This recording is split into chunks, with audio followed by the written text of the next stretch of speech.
where does that lead us? And I think it leads us to originalism. And then an external argument about why we ought to care about these kinds of things at all, in which you have to start more from political fundamentals in order to get there.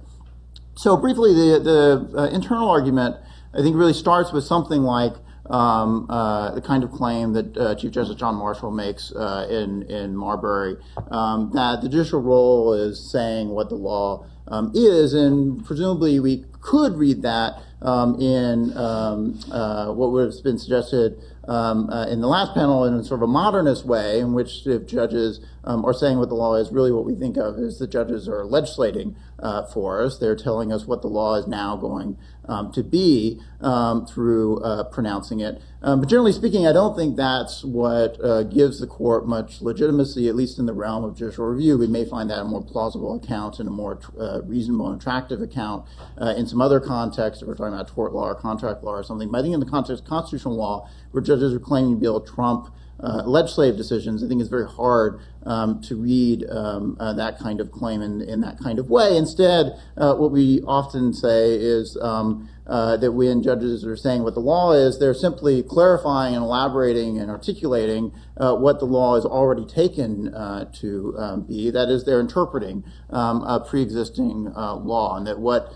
justifies the practice of judicial review of setting aside legislative decisions is the claim that judges are faithfully and correctly interpreting a superior law and applying it to the particular cases before them, which then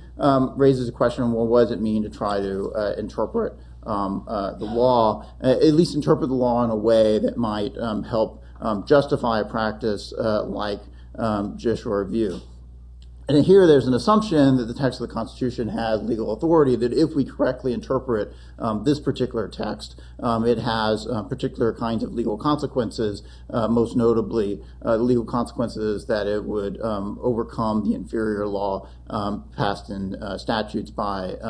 legislatures. So take that as a given for the moment, that we take the text of the Constitution as being authoritative and superior for this purpose. What does it mean to try to interpret the Constitution for this kind of purpose? And I think the argument then that leads to a kind of originalism is to emphasize that what the text of the Constitution is communicative content, that is trying to convey to us a communication,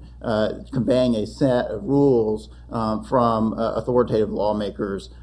to those who are charged with interpreting and applying law. And then the question is, well, how do we understand